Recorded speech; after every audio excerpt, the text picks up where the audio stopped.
always looking for ways to grow more food in our small garden, and over the years we've adopted 9 strategies for maximizing our growing space.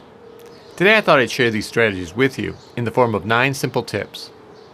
The first tip is to grow in garden beds instead of rows. Growing in beds maximizes the amount of growing space relative to walking space. For example, this 4x8 potato bed has 32 square feet of growing space, but if it were planted in single rows with walking spaces in between, we'd only have about 16 square feet. Additional space savings can be achieved with keyhole beds, which allow access to all crops but only have a small inlet or keyhole in the middle, thereby significantly increasing growing space relative to walking space. The second tip is to optimize spacing between beds and plants. We decided to make the center path in our garden only 25 inches wide, which frees up a lot of growing space, but is still wide enough to carry buckets of compost, mulch, and compost tea around the garden. Of course, if you want to use a wheelbarrow, you'll have to make the path wider.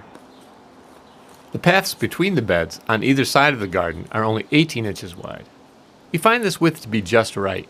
We can still comfortably navigate between the beds, but any narrower would be awkward. When it comes to plant spacing, we like to plant crops as close as we can without hindering their growth. A great reference for plant spacing is Mel Bartholomew's book, Square Foot Gardening.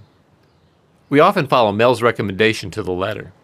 For example, these indeterminate cherry tomatoes each occupy a square foot of space, and we prune the suckers to keep them from getting too crowded.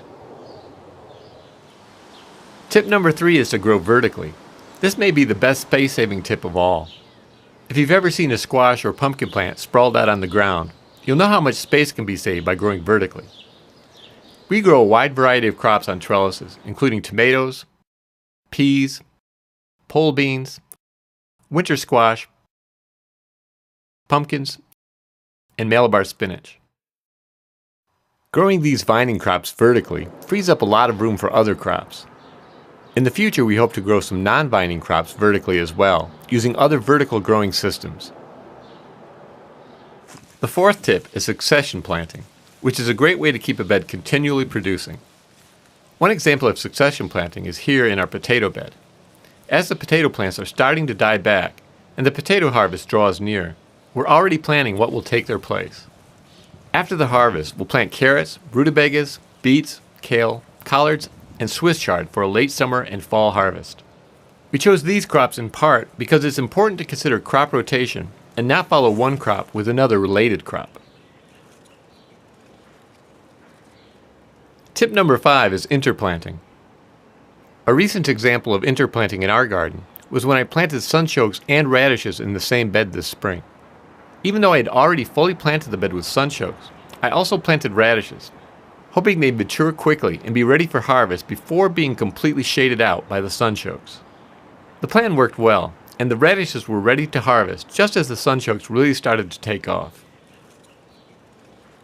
Tip number 6 is to grow in the shade, or at least partial shade. Even if you already have a garden in full sun, you may be able to grow even more by planting leafy greens, herbs, rhubarb, pawpaw trees, mushrooms, and more in partially shaded areas.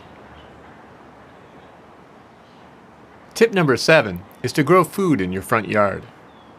It's a shame to let all that space go to waste. Even if local ordinances forbid front yard vegetable gardens, you can still usually sneak in attractive edible plants as part of your landscape. Tip number 8 is to grow microgreens. One of the best things about a lot of leafy greens is that you can plant them much closer together than the recommended spacing on the seed package. As they develop, you can do a cut-and-come-again harvest of microgreens, which gives you a much earlier harvest, as well as a potentially more bountiful one. And last but not least, tip number 9 is to grow in pots and containers. The great thing about pots and containers is that they allow you to grow where you otherwise couldn't. So you can have a garden on your patio, deck, or in our case, our front steps, where we grow peppers and eggplants. So there you have it, our 9 easy tips for growing more food in a small garden. If you have more tips along these lines, please let me know in a comment and I'll include them in a list in the description for everyone to benefit from. Well, that's all for now. Thank you very much for watching. And until next time, remember, you can change the world 1 yard at a time.